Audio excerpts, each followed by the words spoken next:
More for the CPN. Don't forget to hit that subscribe button and like us on Facebook.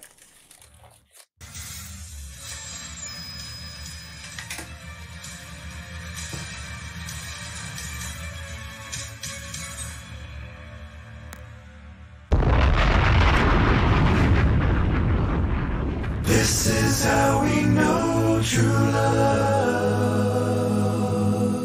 Jesus gave his life for others. This is how we show true love. We should give our life for our brothers. He gave his life for you. He gave his life for me. He gave his life for you. He gave his life for me. Well, welcome back, ladies and gentlemen, for another episode of the Christian Podcasting Network. I'm your host, David D. Gates. With me this evening, I have another very special guest. If y'all have noticed, I like to do these things in the form of piloted, co-pilot, or whichever is whichever, doesn't matter to me, but I definitely enjoy the conversation as we attempt to expound on the Word of God. And by the way, if you're just now listening to one of these episodes, this is episode number 38. If you would like to give us some feedback and you're unsure how, the email address is right there at the bottom of the screen, the Christian Podcasting Network at gmail.com. If you would like to submit video entries of questions or anything like that, we can incorporate it into the program. We'd be happy to respond to anything that you have to say.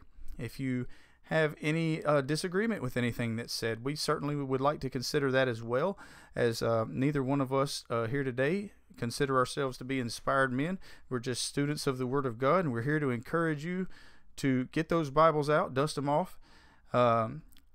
Let's find out what the Word of God says so that we can be more apt to please God and more in touch with what His will is for our lives. So, Brother John, how you doing tonight? Doing good. That's great good. to be here, and an honor to be with you. Yes, sir, and I'm certainly happy to have you as well. And guys, if you are unfamiliar with who Brother John Watson is, you can look him up on Facebook. He always goes live and discusses. He discusses some very deep stuff there. As a matter of fact, if you want to call, he's going to entertain all that. He's going to let you say anything you want to say. He's going to listen to you. He's going to be kind to you. He's going to be humble with you, and you're going to get your earful too. I'm going to go on and prepare you. This brother has really been studying some issues out that a lot of people neglect or just assume to stand on a tradition rather than look at. And we're going to be talking about some of that tonight as well. We were going to be discussing the timing and the nature of the Lord's second coming. Now, brother, whenever I think about time, I can't help but think about the fact that ultimately, in the larger scope of things, you can say, God is from everlasting to everlasting. There is a sense in which it's a true statement that we could say that time is not really that important to God as it is pertaining to Himself. And so sometimes whenever we talk about the timing of God, there is some truth wrapped up whenever people talk about how time is sort of down here to God and He's beyond time. And so I can understand their feelings on that thought, but I can't help but think about Genesis. We can't even get off the first page of the Bible here. In Genesis chapter 1, the very first sentence of the Bible, it shows a time statement. It shows a beginning. And this is for our sakes. And so when it comes to God and our sakes, it seems that time becomes very important. All of a sudden, you can't get off of Genesis chapter 1 without talking about the first day. And then the second, you're talking about days and days and stars being created for times and seasons. And of course, these things are for us. So if they're for our purpose, then yes, it has to become important to God at some point in time. Oh, I agree wholeheartedly. You know,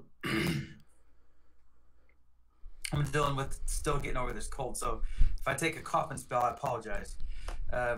But I think, Dave, don't you think the biggest thing, the thing that is the biggest problem is modern interpretation, modern understanding of God and his time telling and understanding. Uh-oh. I think I might have lost you there, brother. I hope he, yep. Let me pull this up and see if I can't get him back real quick. Hold on. Let me see. Is it going to say that I dropped it? Is it going to say that he dropped it? All right, guys. Y'all know that we've been through this a few times. Y'all bear with me. All right, let me pull him up.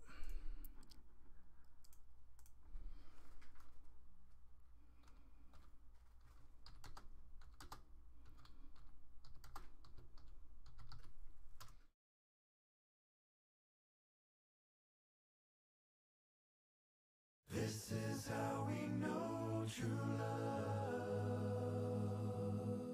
Jesus gave his life for others. This is how we show true love. All right. Still trying to get the brother back. Y'all give me 1 second here. Sorry about this. All right, let's try this. Okay. And I think I got you back. Okay, you're there? You there? Brother John? Can you hear me? Hey. Yeah, I got you. Oh, Now. okay. All right, I got you back. Sorry about that. I lose people sometimes on here, and so you were starting. Okay, sorry about that, ladies and gentlemen. Got him back. We've had this happen a few times, unfortunately, but we'll just step up wherever technology fails. But what were you saying? Yeah. Well, I just was in the middle of saying that I really think that the biggest problem we've got is people and their modern conception of how God tells time, and they really believe that God is a day, and a day is 1,000 years, and he can't tell the difference. Well, the only place that comes from is trying to seek comfort in something that people don't understand, coming from 2 Peter chapter 3. And therein lies the problem. The scriptures outline clearly God created time. If he created time, he certainly understands every last aspect of it, and this is no mystery to him. So right. I just thought I would say that before we get too far into it. No, that's good thoughts, and I think concepts need to be addressed because the concepts of time and nature and just hermeneutical approaches to Scripture, sound principles. It's important to understand why this is not just, oh, well, you're pointing to this verse and I'm pointing to this verse, and now you're going to say a generation can just be a ongoing sinful generation that lasts forever. Listen, it's actually a lot bigger than that. Whenever you start talking about God and his ableness to deal with time, I want to point out something here. You can almost say that I'm infinitely smarter than my 2-year-old, 3-year-old, right? Mm-hmm. It's almost infinite how much smarter we are than them, how much wiser. And I don't want to use the word infinite in a blasphemous way, but I'm just trying to ring a point home here. When it comes down to years, they are not as long of a thing to me as they are my child, right? And even though I'm way smarter and way wiser than my child, it's got to say something about my own capabilities to be able to say things to this child in a way that they can comprehend it.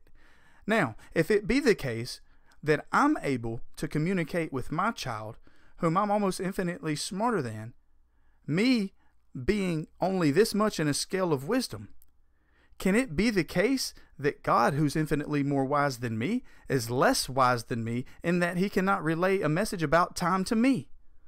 I don't think so. I think that says something about God in a very blasphemous way, even though it's unintentional. I don't think that's a very good charge to lay against God. I don't think that's wise at all. Yeah, I agree. And that's a fantastic point. For some reason, people think that God just doesn't get it, and that he can't tell us what he truly thinks and how he, in other words, that he can't communicate with us. If that's the case, then why do we even have the Bible? You know, the scriptures are clear that this is God teaching us what he wants us to know. It's just that simple. And if he can't teach us what he wants us to know and communicate it in such a way that we can understand it, we might as well just all hang it up. That's right.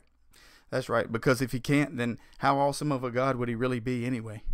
I mean, to not be able to do something so simple. I mean, you can create everything, but you just can't communicate with me. Yeah, that's not a good statement to make. So, I was asking, brother, and I was telling you I was wanting to go here and look at this, because when you start looking at time, I was asking some people recently what it was about Matthew, Mark, Luke, and John that the people that's being spoke to during this time, why is it that they were looking for this Messiah to come in the flesh to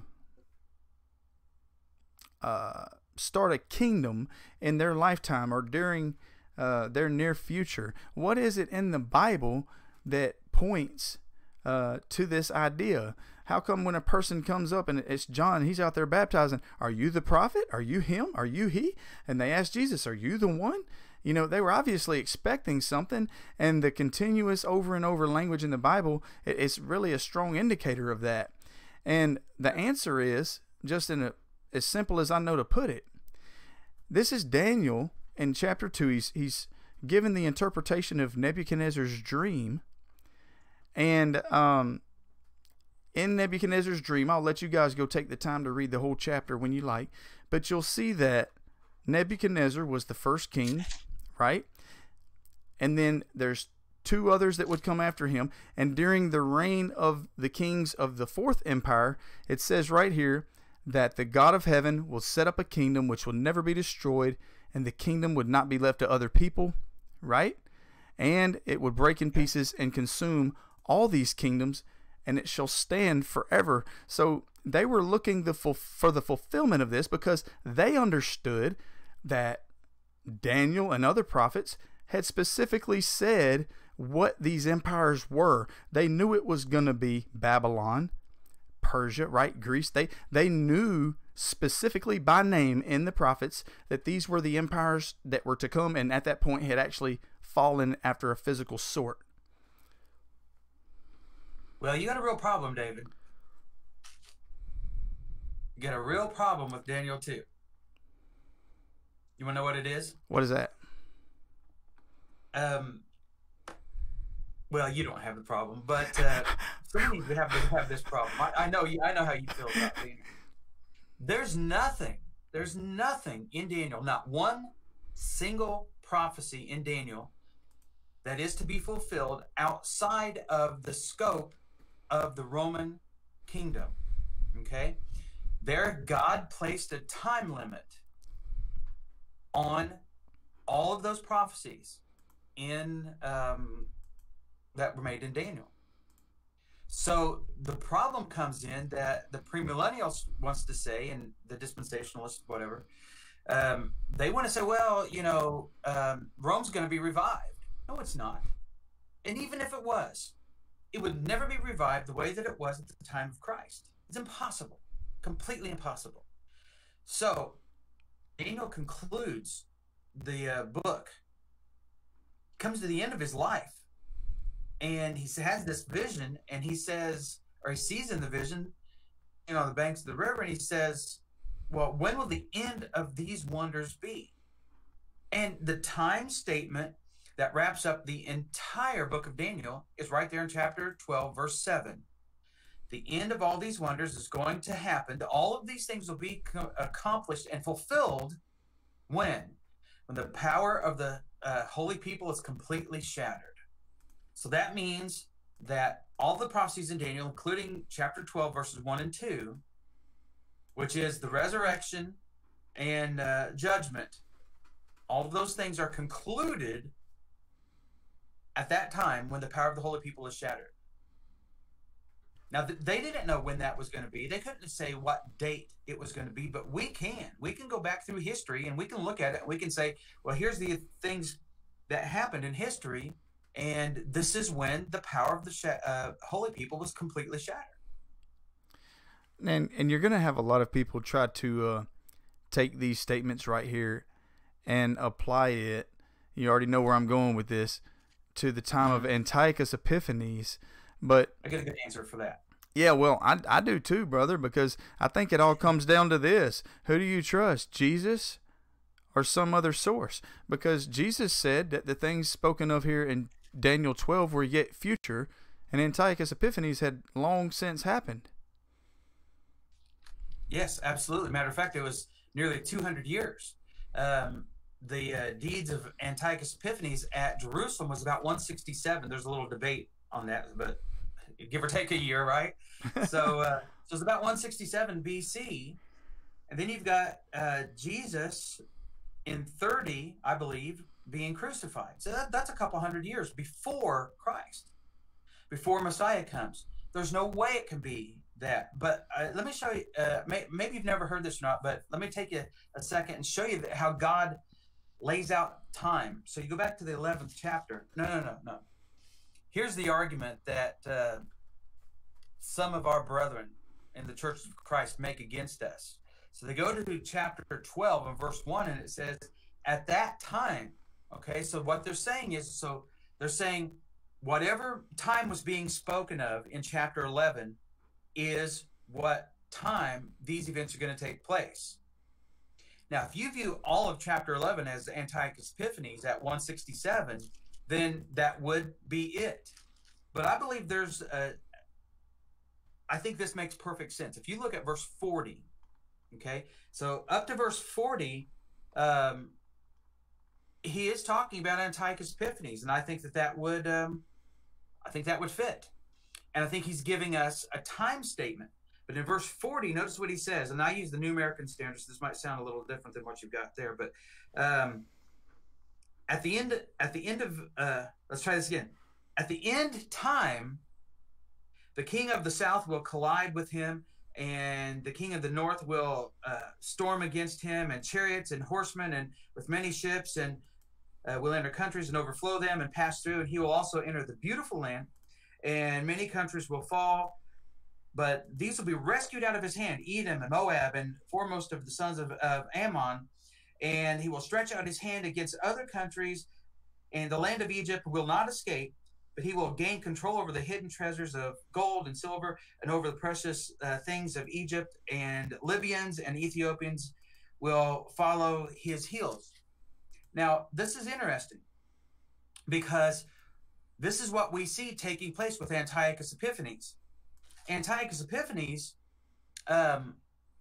was confronted, right, by the Romans. The Romans were on the rise. Okay, they hadn't become the world power yet, but they were rapidly getting there. And I can't remember the name of the Roman official, the general, caught him there in Egypt, I believe it was, and he said, "Wait a minute, you are going to stop. You're not going any further. We're sick of this, and you're not going any further." And he actually draws a line in the sand all the way around him.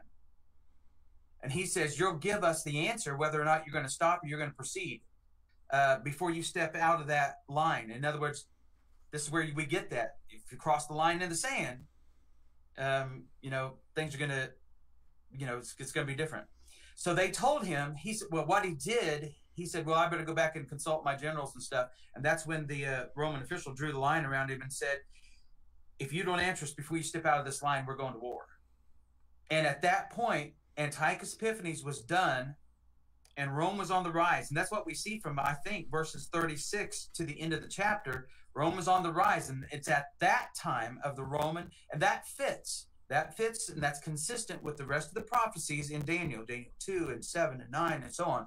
Okay, so that fits with all of these prophecies of these things happening in the time of Daniel. If you're going to put this in the time of Antiochus Epiphanes, that's not the Roman times. So that makes it consistent. So that means after Antiochus Epiphanes is dethroned, I guess you might say, he's out of the picture. Now Rome's on the ascendancy, and that's the time when all these things take place. That's when the judgment occurs, and this is what Jesus said. Jesus said these things will take place in this generation. What generation was he living in? He was living in the time of Rome, the Roman government, the Roman nation, whatever you want to call it. That makes it consistent. You can't get anything in Daniel past the time of the Roman Empire. So that limits us to whenever they were officially consumed. What was that, like 500 or something like that, 567 officially, but they were pretty weak even by then. So there's that. God placed the time statement on it. Daniel's so amazing. When you look at the prophecies in Daniel, man, they just unfold in time like someone witnessed them unfold and then wrote Daniel. That's long been the criticism about Daniel. And we know that Daniel was written before those events. So here's God saying, in your face, I'm telling you when this is going to happen, and that's when it's going to happen. Here's a passage to consider. Isaiah 25, verse 1 says, see if I can remember this. O Lord, from long ago, plans that you made performed with perfect faithfulness, or something similar to that. O Lord, you're my God. I will exalt you. I give thanks to your name, for you have worked wonders, plans formed long ago with perfect faithfulness. So when you look at the scriptures, God says, here's what's going to happen. Here's when it's going to happen. And you can take that to the bank. So for what it's worth, there you go. That's right. And another thing I was looking at here in Daniel 12, it still just baffles me the way how they can do that. Somehow at that time you've got the persecution, and at that time you have people delivered that are written in the book. You have people that are resurrected. And then if you ask a person who says this is Antiochus Epiphanes, I just find it inconsistent, because they say, oh well, they're pointing up to something future from that time, but it doesn't say that. It says at that time. There's your time statement, and it's just sort of inescapable. And so you ask people about the teaching that Jesus has of the last day, a last day, and they don't ever make the connection, which is fine. I mean, I've had to have this stuff pointed out to me too, but whenever you start looking at the end of the days, they say, okay, well, look at there, that's the end of time. Well, they don't never pay any attention to the fact that in the verse right before that, there's 1,335 days mentioned, and right above that, you have 1,290 days mentioned. How in the world can you go from, all right, listen, let's do context clues, guys. I'm not trying to sound funny, but you have 1,290 days in one verse. You have 1,335 days in the next verse.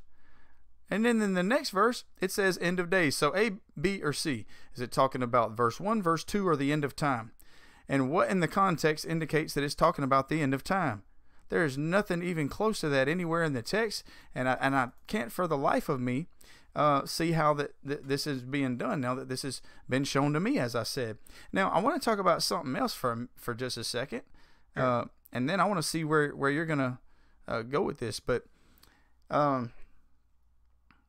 let's talk about sound approaches to events, okay? Just sound approaches to events. And let's keep in mind that everybody uses figurative language, metaphors, stuff that's not to be taken literally, etc. But let's just say, we don't always let people know, hey, what I just said is not to be taken literally. We just talk, and if they catch it, they catch it, and if they don't, they don't. Okay? If the big bully walks up to the kid in class and says, at 3 o'clock, I'm going to knock your head off. And the next day, the little kid has a black eye. Did he keep his promise? He didn't knock his head off.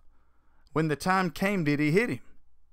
That's how we determine, through language like that, if it was a metaphor or not. When the appointed time by the bully came, the bully acted in accordance with the time, and that determined the nature of what he was saying. It's not the other way around. If the guy's head didn't get knocked off, that don't mean the bully lied. You can't let your presupposition of nature determine time. You say, well, that guy must have been using a metaphor on time, and he's obviously going to do it at a different time because all he did was punch him in the eye. Nobody makes an argument like that in the real world. And I can't understand why we're doing this in religion when we nowhere around us do we do that, except for whenever we open the Bible and start talking about our own presuppositions. It's a great point, and a great illustration, actually. I like that, because we all talk that way. We all, for time, never ending, man will always use figurative language. Always. You know, how many guys have told their wives or their girlfriend, "I love you more than any man has ever loved a woman"? Well, is that true? No, not necessarily, but you know, you're getting the meaning across. If a mother says, "You better be good till your father gets home," does that mean when daddy gets home that the child has to not be good anymore? No. So that's just how we talk. Now, the reason this happens when it comes to scriptures is because we're trying to conform the scripture to our belief. And that's the simplest way to do it. The simplest way is to say, well, that's not really what it means. Well, there's a real problem with that. When we start taking the very words of Jesus and we say that's not what Jesus meant, that's not what he really meant. When Jesus said, "There will be some standing here who will not taste death until they see the Son of Man coming in his kingdom," did he mean that, or was he using figurative language? That's just as plain and clear as it can possibly be. It said the same thing to Caiaphas and the Sanhedrin court in Matthew 26. So did he mean that or not? So you see where I'm going? The worst thing we can do is change the word of God to conform to our belief. And people do it, and they feel justified in it, and they feel comfortable in that. And I'm telling you, that is a bad position to be in if you're trying to be pleasing to the Lord. I can't find any examples in the scriptures where God was okay with that. Yeah, you just go ahead. You go ahead and you make my words whatever you want them to be. I'm all right with that. God never said that. Just saying. Yeah, and I was looking for this verse here, Matthew 26, and she brought 64. It up. Is it 64? Yeah, Matthew 26, 64. 64. Okay, I'm almost there. Yeah. Yeah. He says, "Hereafter you will see the Son of Man sitting at the right hand of power and coming in the clouds of heaven." Now, we were just talking about the significance behind the people of his day looking for things that are written in Daniel to be fulfilled in him, setting up a kingdom. And, you know, this Son of Man talk is also spelled out in Daniel. And it's also spelled out in language that indicates it's during the same time period as the Fourth Empire. And it talks about the Son of Man coming in the clouds of heaven. And, you know, I was just talking to somebody about it, and, you know, if it was role playing, like, hey, by the way, you see this this identified character here in the Old Testament, this Son of Man that's coming in the clouds. Yeah, that's me. I'm the Son of Man. I'm the one that it's talking about. Oh, and by the way, that still goes back to his time statement because it said exactly when it was going to happen. He didn't say, and some people, man, listen here. They say, this coming, they're going to say this is the ascension. And listen, no. I'm just going to say something, man. Look, and I know this is going to sound highly, y'all don't hold this against me, but people often get deterred by people that don't know if they're coming or going. Okay, look, I'm just saying. But I'm looking for a single scholar that's going to use that language of Daniel 7. And what verse is that, brother? Daniel 7.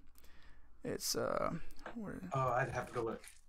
Let me find okay, let me see. Are you talking about 14? Is that 13? What it is? Yeah, the Son of Man. Okay, you know, the Son of Man. There it is. I saw one like the Son of Man coming with the clouds of heaven, and he came to the Ancient of Days, and they brought him near before him. And then to him was given dominion, glory. Did this happen at the ascension? Wait a minute. Isn't the ascension a going, not a coming? And I'm looking for if I could find the scholar. I'd like to quote this. I'd like somebody to quote the scholar that said that this was going in the clouds of heaven, because apparently he receives his kingdom going, and then that would omit the second coming, because I thought he's supposed to receive power and glory and dominion and a kingdom and all nations, and has all the specific language as written in Revelation. That's supposed to happen when he comes in the clouds, not goes. Right. So, exactly. I mean, it just seems like I don't know, guys, if y'all are listening to this, y'all just please bear with me. If y'all please got to get me the scholar's name who said that the word that's supposed to be there is going in the clouds. Can I have going in the clouds? Because I don't think you're going to find anybody in all of scholarship that's going to render the word here as going. No, it's not there, and that's not the idea. However, if I may point out real quick, in Matthew 26, when Jesus was speaking to Caiaphas, being the high priest, and the Sanhedrin, being these educated Jews, these were the policymakers. These were the ones who were supposed to be like Nicodemus. Are you not a teacher of Israel? Aren't you supposed to know these things? They knew these things. So when Jesus used these very specific terms, and he said that he was the Son of Man, the first thing, then he said, you're going to see me sitting at the right hand of the power. There's the second thing that he said. And then coming on the clouds of heaven, the third thing. So 3 elements in what he said to them. Immediately, he confessed that he was the Messiah, he was the Son of God, and that they would see him. This is the exact same reason that, Felix, when Paul spoke to him, trembled, because he knew these things were getting ready to take place. And Jesus, this is going to happen in your lifetime. You're going to see these events. They knew the power of God. They knew the power of these time statements. They knew that when God says he's doing something, and here's this man, Jesus Christ, who just admitted by using those 3 elements that he is Messiah. He's getting ready to take care of all these things. There's not a thing they can do about it. That's why they put him to death. They were hoping to curb God's plan and bring it to a halt by putting him to death. Well, what about this? What about this right hand of power language here? Whenever the Jews looked at their relationship with God, or the covenant power, if you will, that they had, I mean, do you think that they related Daniel 12 to this Messiah actually having the power and them not having it? Do you think that they made any kind of connection there? I don't know. I've thought about that a lot. So here's my thoughts on this. Some of them did believe that when Messiah came, it would be a spiritual kingdom. But I think that was pretty rare. I think they based a lot of it on, a lot of their beliefs on passages like Ezekiel 37, where this literal army, seemingly, was raised from all of Israel, is raised to form an army. And so they extrapolated in their mind, when Messiah comes, there's going to be this physical resurrection that's going to take place. We're going to have this literal army, and we're going to go out, we're going to conquer the whole world. And their concept, very popularly, this wasn't across the board a blanket idea, but it was very popular. Their concept was that when the Messiah comes, you've got this physical army, they go out and they rule the world, and then the world will never end. That's a biblical concept, by the way. The world will never end, and we are going to rule the world forever. And that's how they felt about it. So when you had, who was it? Peter's mom, I guess it was, asked, hey, can my son sit on your right and your left hand? This is similar language. She may have been of that persuasion that in your kingdom, the physical kingdom, when you're ruling and reigning and, out there and you're taking names, can they rule with you? And that's, Jesus said, this isn't how this works. They may have, I don't know, there's so many concepts about this. They may have actually been thinking about that in Acts 1 when they said, is it this time you're going to restore the kingdom to Israel? I really think they had a better understanding of that at that point. But there's something else to consider. The ancient Jews viewed the ruler, the king, and his right-hand man as the same thing. Does that make sense? Sure. So Joseph, let me give you an illustration of this. So Joseph was offered half of the kingdom, right? How could he be offered half of the kingdom? By Pharaoh. And Pharaoh still ruled. Well, see, that's a concept that's very foreign to us. The Jews, however, understood that. Now, if you've got Jesus, the Messiah, the Son of God, he thought it not robbery, think about this, to be equal with God. So there's the Jewish concept. Jesus and Yahweh and Yeshua are the same in their ideal.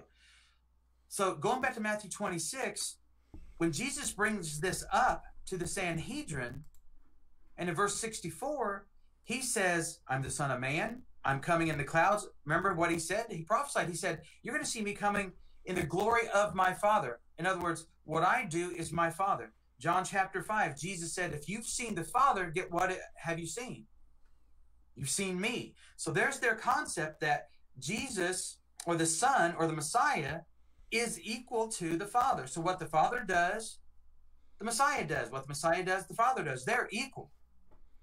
I was just went blank on this. There's a passage in, I'd have to look this up real quick, but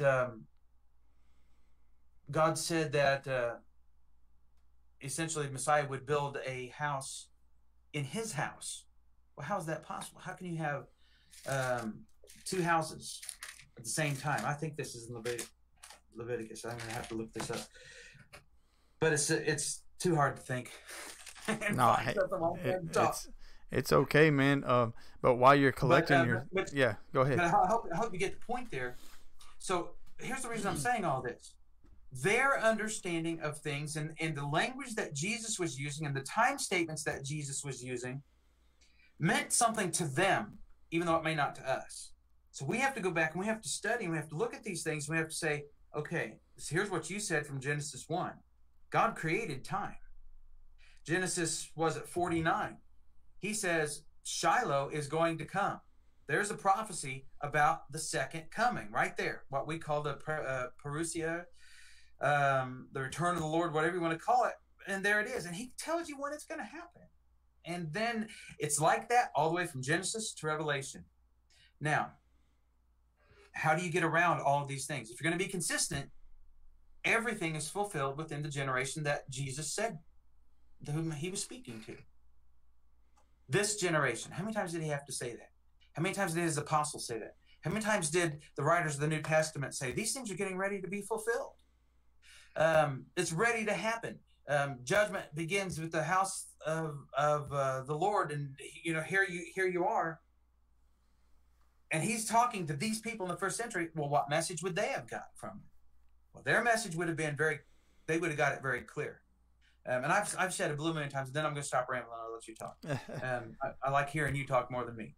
But I'll say this. I've said this a million times. If you were there on the Mount of Olives and Jesus is giving his speech, there from Matthew 23 through 25, and you were 3 feet in front of the face of Jesus, you're standing right in front of him, and he says, this generation will not pass away until you see me coming on the clouds of heaven, until you witness the gathering from the four corners of the earth, four winds.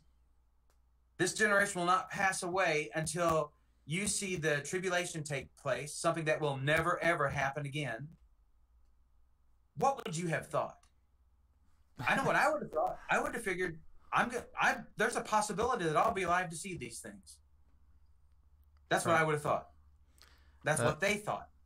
2,000 years later, believers don't really believe Jesus when he said that. Oh, that's right. That's exactly right. And that's a very good point. And another thing that we want to do as we're looking at this is, I realize that there are a lot of people in the world today who, even though they may have a different concept of what this is than I do, they are correct in the idea that they want to go find the most ancient way to view this. I think the error lies in them trusting in, as their ancient thought, people who were not even Jewish, such as your patristic writers and things of that nature. So what they're looking for is they're looking for an early Christian interpretation of a very much older Jewish pre-Christian idea. And I think that that's where the first mistake is. See, you want to try to make charges and say, oh, well, nobody believed this until then. Well, the only way to determine what a person believed whenever it was being said is to go and look at the mindset of the people that were being spoken to, not how people interpreted this years after the fact. That's not going to work. That's not good enough.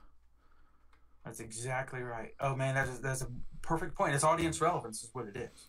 Right. Can I take a second and say something here, going back to Antiochus Epiphanes? Because this ties in to exactly what you just said. Go for it. So you've got these people today that are saying, and just recently I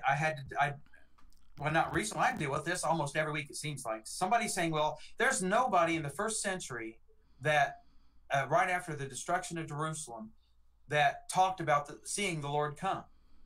Well, there is this so-called silent period of about 30 years after the destruction of Jerusalem that people aren't writing. And there's a lot of reasons for that. So inspiration ended in 70. Zechariah chapter 13 prophesies this. I got a couple quotes somewhere that you might be interested in, where these people actually said, hey, we're talking about these oracles and pagan people who had some kind of power, and we know that was available in the first century. And then all of a sudden, just it's like somebody flipped the switch, and then it's over with. Okay, that happened at 70, just as God prescribed in Zechariah 13 and 1 Corinthians 13, and the host of other passages talking about the gifts of the Spirit and when they would come to an end. So that's a whole other study by itself. But I want to go to Antiochus Epiphanes. One of the reasons that the Jews were so resistant to him is because he was trying to introduce the Hellenistic way of thinking to the Jews.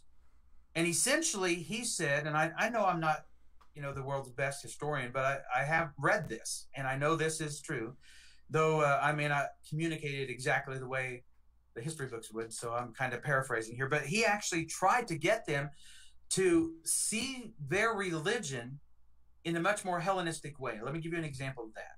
So in the first century, they had these games called the Olympics.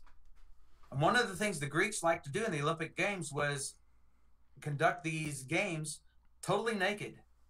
Well, the Jews said, part of them said, no, we're not going to do this. The Lord forbids this. But the Hellenistic Jews said, well, we don't see a problem with it. So you can see the dichotomy that had crept up over that 200 years by the time of Jesus, or roughly 200 years. Now, during the writing of the New Testament, this Hellenization process was going on. And you've got this more, for lack of a better term, but something we might understand, this more liberal mindset that's been introduced into Judaism. And that's why you have all these sects of the Pharisees and the Sadducees and the Zealots and you name whatever else there was. There were quite a few. So they were all seeing these edicts of God based on their upbringing. It's the same thing that happens today, rather than how God intended it to be understood. So the Hellenization of Judaism was well underway. So here's how what Antiochus Epiphanes introduced and so many others propagated after that.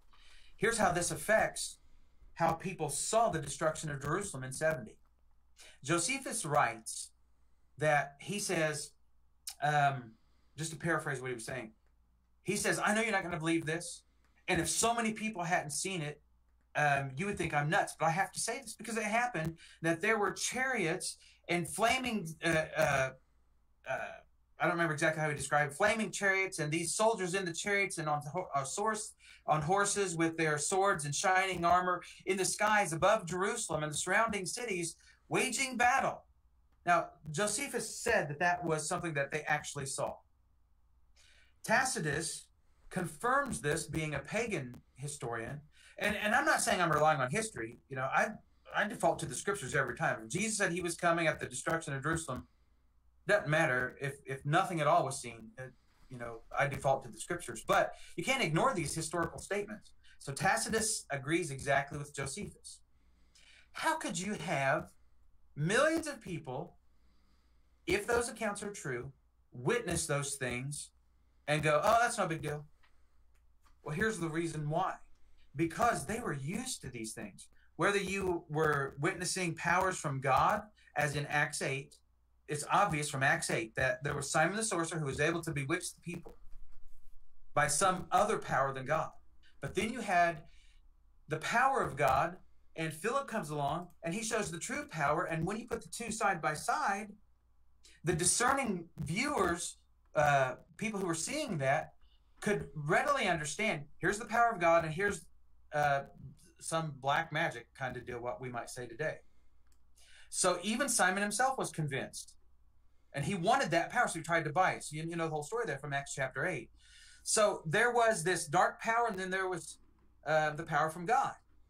And they were very used to that in the first century. They had people living in caves that were demon possessed, and they sent them out to the caves. These cities knew about this stuff. They witnessed Jesus raise people from the dead. If that's not enough to really make you sit up and take notice, I don't know what is. They witnessed Jesus regrow people's arms, and their sight came back. I mean, and to them, this was no big deal. If some guy came along and could legitimately do that today, he would blow everybody away. He would be hailed as, the Messiah. Of course, nobody can do that. They say they can, but they can't. So that's the reason it was not a big deal, because they were just used to all this stuff. For 40 years during that transition period, from the time of Jesus, and really, before the time, right at the time Jesus was born, essentially, up through Jesus's return in 70, you had these miraculous things taking place. And it was commonplace. Everybody didn't even think anything about it. So that's one of the reasons that the destruction of Jerusalem and those events were not really viewed as any big, huge deal. But the faithful saw it. The faithful understood it.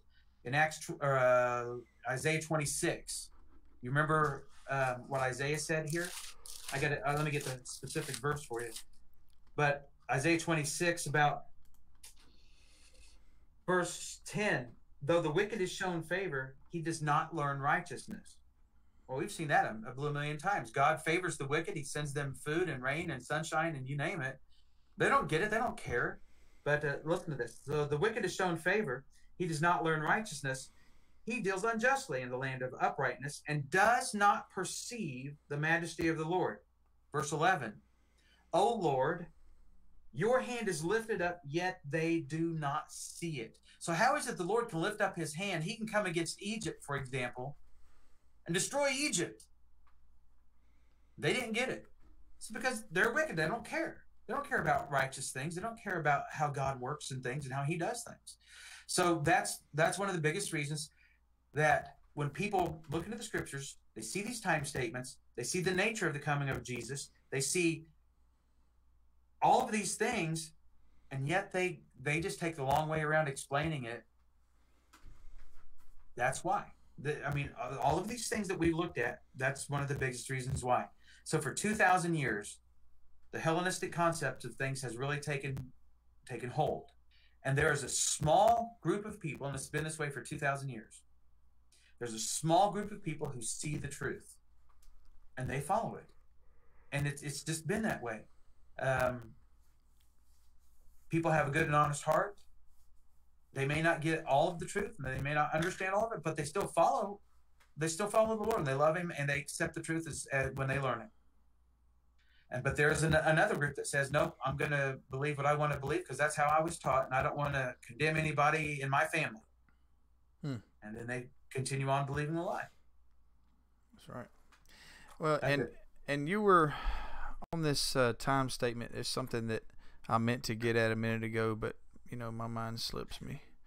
But over in Matthew 24, the phrase about this generation, I want to just go there for a second.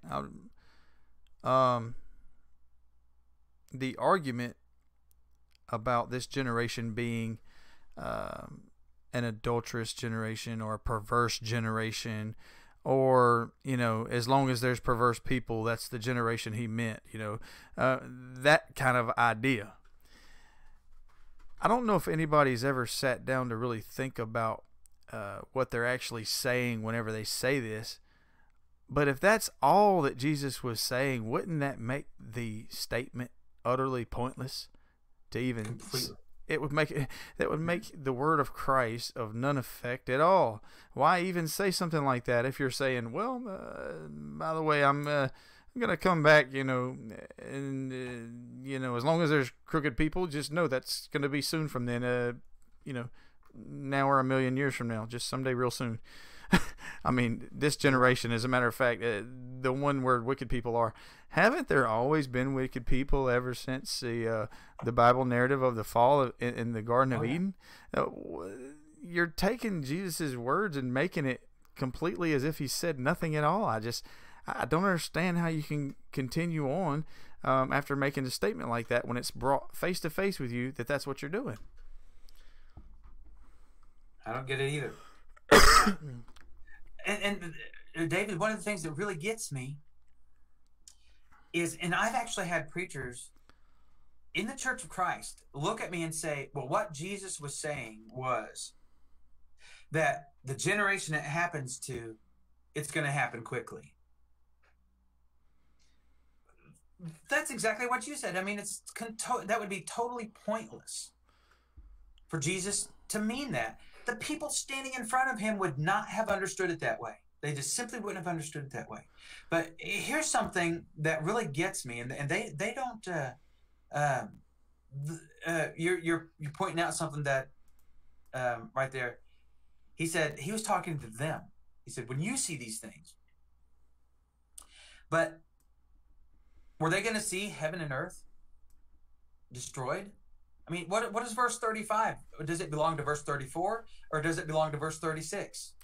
Or is it just out there by itself? Because when you look at verse 35, he says, heaven and earth will pass away, but my words by no means will pass away. So what they want to do is they want to say, well, verse 34, this is how they reconcile this, is talking about the end of time. And Jesus is making a transition here to the end of time. Of course, they're all over the board when it comes to verse 34. So, but he's transitioning to verse 36, and verse 36 is where it definitively talks about the second part, or the last part of their question in verse 3. No, it was one question: when are these things going to take place? When are these things going to take place? Does heaven and earth get destroyed in that generation? And if it's heaven and earth is destroyed in a literal sense, when the Lord comes at the end of time, but his words will not pass away. Okay, so here's their scenario. Here's what they're painting. You've got heaven and earth in a literal sense being destroyed somewhere in the future, and the only thing left is the gospel. What is the gospel for? It's to save souls, but there's nobody left. It's pointless. So there's nobody left after the world's destroyed to have their souls saved, to preach the gospel to. And that's what they're teaching. No. They're teaching the opposite of the verse. They're saying heaven and earth will pass away and his words will pass away. That's an interesting, that's an interesting take there. And also, you have this one branch of futurism. It's sort of, I think they call it middleism. and they're going to be a little bit more. They admit a little bit more whenever they're pressed about things like Matthew 24, and they'll say, "Well, Matthew 24 is AD 70," and they will just say that, period. But they're not taking into account that. And just like, if you, whether you want to say that or whether you want to go to this verse right here we just read, and start talking about heaven and earth passing away, that says that after the generation. But if you're saying everything before that verse is AD 70, then you've still got to put his return in a white cloud in that generation. That's right. So, that's inescapable no matter which position you try to take on trying to accept the things you can't refute and then still make it mean something else in its end. It still backfires on you, and it makes to where you've got to come face to face with God making the time statement in the person of Jesus Christ that it would happen in that generation. You can take the word Janaea and twist it up any way you want to, but you can't make the word of Christ of none effect. You can't have the word of Christ passing away, as you just pointed out. And so it had to take place in that generation. Yeah, exactly. There again, Jesus says, this is when it's going to happen. These are the things, it's also consistent when you view it from the preterist standpoint of everything's been fulfilled exactly the way that the prophecies said. Not to mention, Peter said that these prophets were looking, this is 1 Peter chapter 1, these prophets were wondering when these things were going to take place. What is that, about verse 16 or something like that? And he says, verse 10, he says, these prophets were wondering when all these things are going to take place. And they're prophesying about the coming of the Lord and all these things. And then notice what it says. He says that by the time you get to verse 12, it was revealed to them that they were not serving themselves, but you. If we're going to say that Jesus is coming in our lifetime, here's what we're doing. We're stealing the hope from the people in the first century.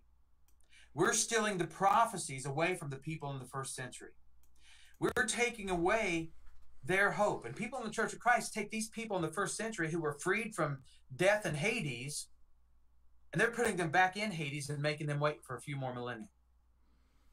Right, and they're making they're making Hades prevail over the old covenant world in precisely the same way that it would prevail over the church. Something Christ, again, he either meant something by that statement or he was just speaking out the side of his neck.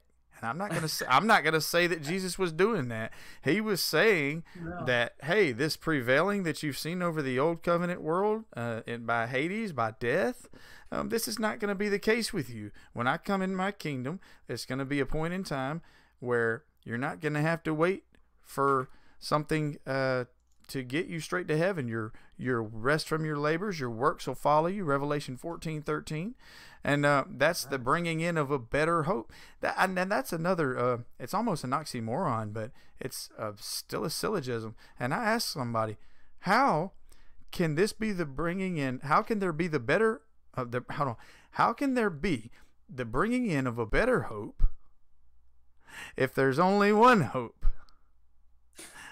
Ephesians 4 says there's one hope. There's one hope, but ours is the bringing in of a better hope. So it must pertain to how or when or by what means we enter into heaven. And the answer's right there. And Jesus says, the gates of Hades will not prevail over us. That's a better hope than what they had. We have the reality of the hope. Upon death, we're face to face with God. Awesome. What great news. That's a better hope. Yeah, that's fantastic. Matthew 16:18 perplexed me all of my life. Jesus said, he told Peter, he said, based on your confession, I will build my church, and the gates of King James, hell, shall not prevail against it. But when you look at this, what translation are you using there? This is the New King James, yeah. Yeah, they've got it right. It's the gates of Hades. Now, that still wouldn't make sense if you don't understand what Hades is. Hades is Sheol, the Hebrew word, the Hebrew concept. Hades is the Greek concept. Hence, this is translated from, Greek. So they use the term Hades. Hades, Sheol, is the place that separates you from God. Jesus said, when the church is fully come, when it's built, okay, you can't build something until it's built, right? It's not done until it's built. There you go. Jesus said, I'm going to build my church. So when this church is built, the gates of Hades shall not prevail against it. Now we know, the preterists understand, that when Hades was destroyed is when the church fully came, and that's when salvation fully came. That was, guess when? The destruction of Jerusalem being evidenced by the temple and its destruction, from Hebrews 9, verses 8 and 9. That temple represented that old covenant system. When it was gone, that meant that that old covenant system was gone. Hades was taken out of the way. The church had come, and guess what? Hades prevails no longer against God's people. And if Man, you look, that's awesome. it is. And if you just look at the general scheme of redemption, okay, nobody was going to go to heaven without the blood of Christ, period. Right. Past, present, or future. Think about this, guys. There had to be a moment in time where the high priest would take the sacrifice into the Holy of Holies. Hebrews goes into great detail about all that. I know this may seem maybe over some people's heads, but just bear with me. Compare this to the Old Testament. Was this Leviticus 21? I don't know, but you can look it up. The high priest would take the sacrifice into the Holy of Holies. It had to be accepted, and then he would return and bless the people. All of this is a shadow of the things that were to come. So whenever you look at the idea that a person couldn't go to heaven without the blood of Christ, now, if we're saying the atonement process has been complete and made readily available to all, then there is no place to put a righteous dead to where they can go anywhere but into the presence of God in a more realistic way than what we are experiencing now, i.e. face to face, actually there with him. And so you just got to try to look at it. Don't try to look at your preconceived ideas and say, well, that must mean the time's wrong, kind of like the bully. Don't do that. Let's look at the time for what it really is. Let's look at Jesus telling Peter, what is it to you if I will that he tarry till I come? Follow me. Right. I mean, wow. I mean, so you just got Jesus making a whole bunch of statements that he really just putting them on. Now, God's got a lot of people to get them to behave. I mean, come on. He didn't even want to accept that. Well, look at the fear. The people who were subject to bondage through fear of death their whole life. He wanted faith. The fear of death wasn't enough. Why would he want to lie to you just to get you to be good? He wants faith. That idea doesn't even make sense. It goes against the nature of God. That's right. And that's powerful stuff. That's so powerful. It really is. Well, brother, I know you got a lot to do and things on your plate that you got to take care of this evening, and I do want to thank you for the time that you've had that you took to come and bless us with your presence this evening. It is absolutely my honor, my privilege, and an absolute joy to be with you here tonight. I surely appreciate it, brother, and hope to have you back again sometime soon. If anybody has any gospel truth, that's, you can look up Brother Watson on Facebook. You can join him. Tell him that you come on the same time every week, or? Yeah, matter of fact, it's every Tuesday night at 8:00 p.m. Eastern Standard Time. So we spend about an hour talking about things, and sometimes we're able to take calls, and there's lots of conversation that goes. Matter of fact, I was just looking at that before we got started, and there's still conversation going back and forth over that last program. So that's pretty good. Also, if you don't mind me to plug my YouTube channel. Go for it. Restoration Movement 2.0 on YouTube, and all of those videos are actually archived on there. And we're building a playlist about nails in the coffin of preterism. and that's refuting is a comment that was made on one of those videos on YouTube. And this guy gave me just a big, long, huge list of things why preterism is wrong, and I went through and answered most of those. So that might be interesting too. So I appreciate you letting me say that. No, that's good stuff, man, and I hope y'all will seize the advantage to go and look into some of this. As a matter of fact, I'm not going to go into calling people by name, but one man had made a checklist like that before, and I think you told me that you had spent an entire thing answering everything the man had said.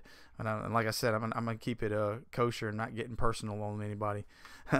But because I tell you what, if you start looking at the personal elements of these things and you leave off the ideas, then some people are going to miss that this is the thought that we're addressing and not a person. We're not addressing Right. people here. We're trying to look at the Word of God and try to come back with truth. But yeah, I guess that's going to wrap it up with us tonight, though. I mean, I want to thank you again, and guys, if again, there's the email address right there on the screen. If you want to put a video submission in, ask questions, we'll incorporate that into the program. If you want to contact either one of us and ask questions, I will not shun that. And if you haven't began your spiritual walk today, I would ask you, why not today? You know, you're not guaranteed today. You wasn't guaranteed today. You're definitely not guaranteed tomorrow. Check out episodes numbers 1 and 2 of the Christian Podcasting Network. If you're in that situation, we address the evidence of the Bible, the logic of God, and what must I do to be saved in some great detail. And I hope those can help you out as well. It's like I always say, guys, if it don't happen good with you, then let it work good in you. This has been episode number 38. Thank you again, brother, for attending with us tonight. Y'all be blessed, and I'm out. You too.